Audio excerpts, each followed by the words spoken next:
मेरा नाम रोहन है। मैं मध्य प्रदेश के भोपाल जिले के एक छोटे से गांव का रहने वाला हूं। मैं शहर में पढ़ाई करने गया था। वहां इंजीनियरिंग कॉलेज में पढ़ता था। मेरी जिंदगी अच्छी चल रही थी। क्लास होती, दोस्तों के साथ मस्ती होती और देर रात तक पढ़ाई करता।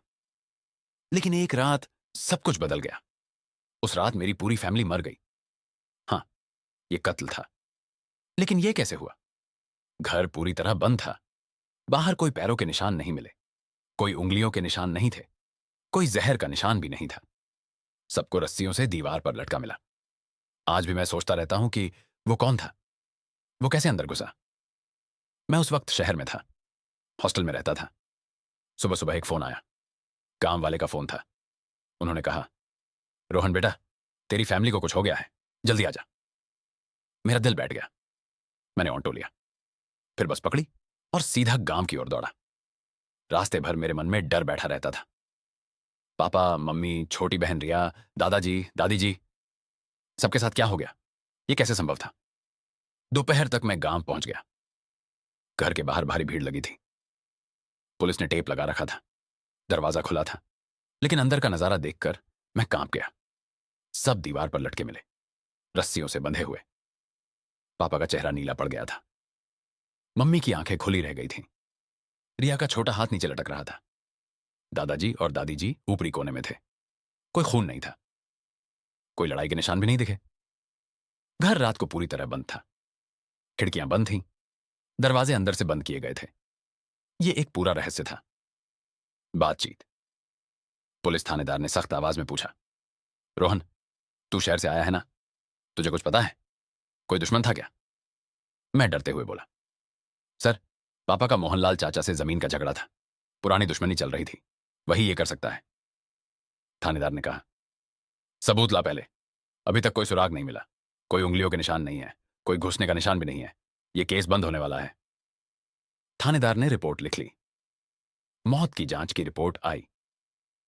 उसमें लिखा था कि गले में रस्सी डालकर मौत हुई। उन्होंने सुसाइड कहा, लेकिन 5 लोग एक साथ कैसे सुसाइड करेंगे? यह नामुमकिन था। मैंने जोर देकर कहा कि यह कत्ल है, लेकिन कोई सबूत नहीं मिला। मैंने पड़ोसियों से पूछा। सबने कहा कि रात को पूरा गांव चुप था, कोई आवाज नहीं आई। मोहनलाल चाचा खुद आए। वे नकली आंसू बहा रहे थे। उन्होंने कहा, रोहन बेटा, बहुत दुख है। तेरे पापा से जमीन का झगड़ा तो था, लेकिन कत्ल मैंने नहीं किया। मैंने उन्हें घूरा। जमीन का झगड़ा 10 साल पुराना था। हमारा खेत उनके खेत से सटा हुआ था। सीमा पर लड़ाई हुई थी। पापा ने कोर्ट में केस जीत लिया था। मोहनलाल बदला ले सकता था। मैंने फैसला किया कि अब घर में ही रहूंगा। मैंने घर साफ किया, लेकिन रातें बहुत डरावनी हो गईं। हवा की आवाज आती तो लगता रस्सी हिल रही है। मैं सोचता रहता कि अंदर कौन घुसा होगा, यह कैसे हुआ। मैंने खुद जांच शुरू कर दी। सबसे पहले पड़ोसियों से बात की। पुरानी याद। मुझे वो रात याद आ गई। पापा ने फोन किया था। उन्होंने कहा, बेटा, पढ़ाई पर ध्यान दे, घर सब ठीक है। यह सामान्य बातचीत थी। रात 10 बजे सब सो गए। सुबह कोई नहीं उठा। मैंने घर को अच्छे से चेक किया। दरवाजों पर 2-2 ताले अंदर से लगे थे। खिड़कियां पूरी बंद थी। छत का ताला लगा था। पिछला दरवाजा चेन से बंद था। कहीं कोई तोड़फोड़ नहीं हुई। रस्सियां घर की अटारी से ली गई थीं। वे पुरानी थीं, लेकिन इन्हें कौन बांध गया? उंगलियों के निशान साफ कर दिए गए थे। शायद दस्ताने पहने होंगे, लेकिन बाहर घास पर कोई पैरों के निशान नहीं थे। बारिश भी नहीं हुई थी। सब साफ था। मेरा सबसे ज्यादा शक मोहनलाल चाचा पर था।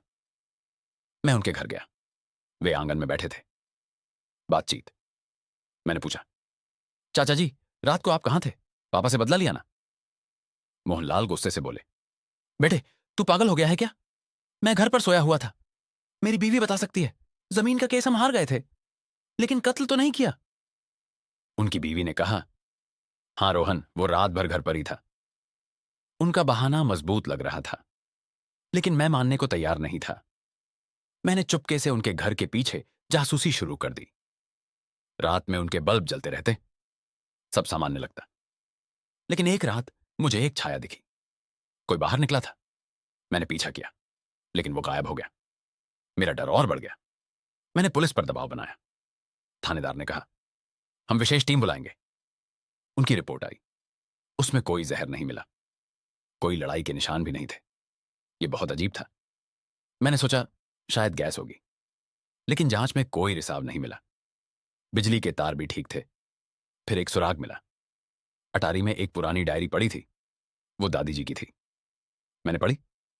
उसमें 20 साल पुरानी बात लिखी थी।